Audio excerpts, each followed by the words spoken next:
अस्सलाम वालेकुम, welcome back to my channel cooking class with Zara Bukhari. आज हम लेकर आए हैं आलू बुखारे का जूस, जो बहुत ही ज़्यादा ठंडा होता है और बहुत ही ज़्यादा मज़ेदार बनकर तैयार होता है। आज हम इसे यूनिक वे में तैयार करेंगे, तो चलिए करते हैं रेसिपी का आगाज़। अगर वीडियो पसंद आए तो चैनल को सब्सक्राइब कर लें और बेल को भी प्रेस कर लें ताकि हमारी हर मज़ेदार अपलोड आप तक बआसानी पहुँच सके। तो चलिए करते हैं स्टार्ट। बिस्मिल्लाहिर्रहमानिर्रहीम। अस्सलाम वालेकुम वीवर्स, के हाल है? ठीक हो? इंशाल्लाह आप सब मेरे बहन भाई ठीक ठाक होंगे। अल्लाह पाक दे करम नाल असी भी बिल्कुल ठीक ठाक हाँ। ते अज असी बड़ी ज़बरदस्त रेसिपी लैके आए हैं, जिस दे विच अज असी बनसा जूसेस। बहुत मज़े दा बनदा, घर इतना मज़े दा बन के तैयार होंदा। ठंडे ठंडे आलू बुखारे तुहानू वैसे भी पता है इतने माशाल्लाह अच्छे होंदे न सेहत वास्ते। ते ये आले वेखो ना, इतने अच्छे अच्छे हैं। वो जेडे सख्त आलू बुखारे आ वैंदे ना, उन्होंने बंदा खा तो सकता नहीं है क्योंकि खट्टे होंदे न। ते उन्होंने बंदा इस तरीके नाल उन्होंने 4 गिलास पानी दे पाए नो स्टील दे, ठीक है। ए आले मेरे गिलास इन एक और डाल देनी है, ठीक है। 5 गिलास पानी दोगे न, इसनू असी हुण बॉयल दवाना जी। 1.25 किलो मेरे आलू बुखारे नो 1 किलो तो 1 पाओ, ठीक है। तो इसनू अंदर डाल देने आ। आलू बुखारे धो के इस्तेमाल करने जी। इसनू ना 6 तो 7 मिनट ना तकरीबन गलदे तक सही गल वैन ना, 6-7 मिनट लग सन उबाल आने नो। तो जदों असीं आखीए ना 6 तो 7 मिनट गिनने तुसीं तां शुरू करने होंदे ने जदों पानी बॉयल आ वंजे, उस तो बाद गिनाई शुरू कर दी। ये नहीं कि हुण मैं डाल देते तो तुसीं गिनना शुरू कर जी, तेनों उबाल ही नहीं आया। उबाल आओ सी फिर 5-7 मिनट, ठीक है जी। अगर थोड़े किलो आलू बुखारे तो फिर तुसी 4 गिलास पानी डालने, ठीक है। तो आ वाली चीज़ करनी, अगर थान 7 तो 8-9 मिनट भी लगवान ना, तो बिल्कुल इसकी स्किन वेखो ना, यह चीज़ हो गई है। चूल्हा बंद कर देने, इसनू निकाल लेने, तो दोनों चीज़ों फुल ठंडा कर लेने। तो यदी स्किन उत्तों जी असी उतारनी है, ठीक है। दोनों का मतलब है कि पानी जड़ा ना वह भी असी छान लेना। पानी असी ये इस्तेमाल करना, बाहर दा पानी अगर डालना पवे तो कोई डर कोई नहीं, डाल लेना। लेकिन पानी है ना, ये इस्तेमाल कर जी। इसलिए अंगूठलियां निकाल लियां नो, तो जड़ा उतो छिलका उतर सकदा आसानी नाल उतार दो। बकाया वैसे भी असी इसनू छन्नी नाल छानना है।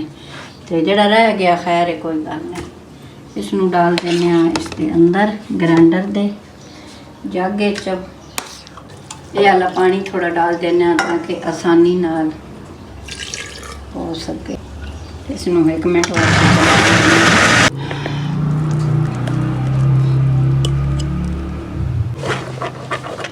इस तरह सारा कर लेने। ये बड़ा आसानी नाल सारा बंदा छान लेंदा ना, देखो इस तरह मैं सारा छान लेनी जी। इस पानी ने असी छान लिया वे, तो इसके अंदर 2 इलाचियां डाल देने। इसके अंदर 4 कप मैरिंग यानी कि किलो चीनी, ठीक है। क्योंकि ये होंदा ना खट्टा, इसके अंदर चीनी ज्यादा वहंदी है, ठीक है।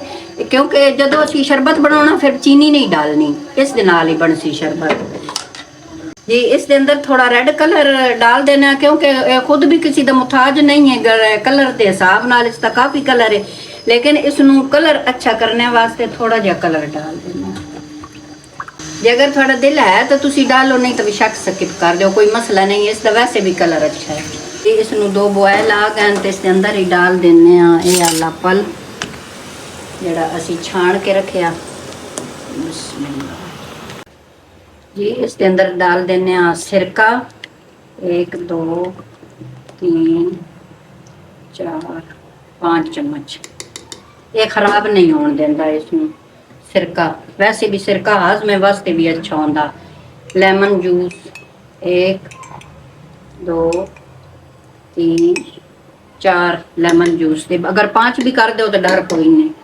ते 1/2 चाय वाली चम्मच काला नमक, ये भी थोड़े हाजमे माशाल्लाह ठीक रखसी। ये सारिया चीज़ां हाजमे वाली हैं। ते इसके अंदर फिर जदों तुसी इसका बनाना ना, मैं तुहानू पूरा बना के दिखा कि किस तरह शरबत तुसी बना के इस्तेमाल करना। इसनू हुण पकाने तकरीबन 20 मिनट जी। 20 मिनट गुजर गए तो इसते ना नाल ना ये वाली जी चीज़ है ना, ये असी उतार देनी।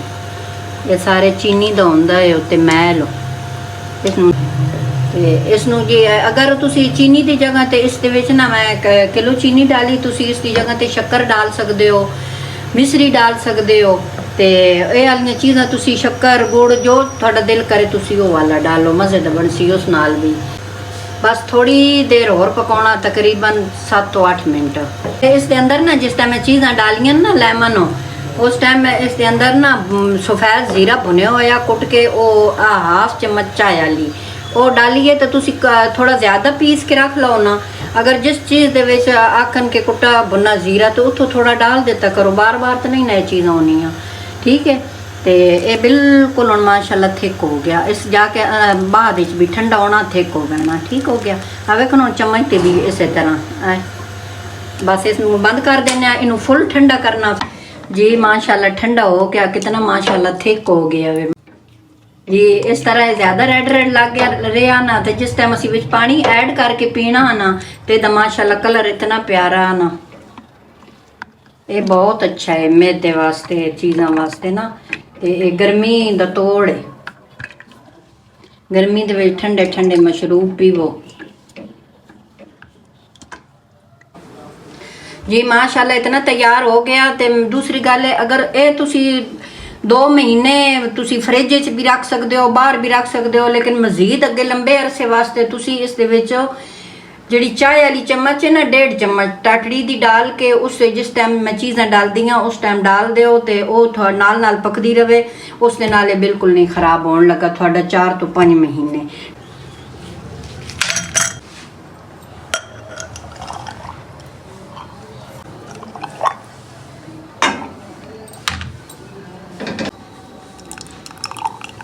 देखो माशाल्लाह कितना ज़्यादा शरबत तैयार होया। ये मेरी बड़ी बोतल है, ये छोटी, ये भी तकरीबन इतों तक आ गई है। तो इस दे विच डालते हैं जी ठंडा चिल पानी।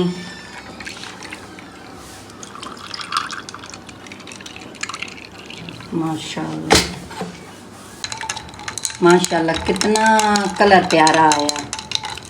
1 किलो आलू बुखारे दे विच कितना सारा शरबत बन के तैयार होया, बहुत मज़ेदार। मैं थोड़ा थोड़ा टेस्ट करके भी दसती हूँ। माशाल्लाह इतना मज़ेदार ना, अल्लाह पाक थोड़ा सेहत देवे, जिंदगी देवे। तो इस दे नाल जी मैं चाहनी हाँ इजाज़त, अपना रखा ढेर सारा ख्याल, मेरे वास्ते मेरी फैमिली वास्ते कर दे दुआ, ठीक है जी। अल्लाह हाफिज़। फिर मिलते हैं एक न्यू रेसिपी के साथ, तब तक के लिए अल्लाह हाफिज़। चैनल को लाइक शेयर कमेंट और सब्सक्राइब ज़रूर कीजिएगा और बेल को भी जरूर प्रेस कीजिएगा ताकि हमारी हर न्यू अपलोड आप तक बआसानी पहुँच सके। खुश रहें, आबाद रहें, अल्लाह हाफिज़।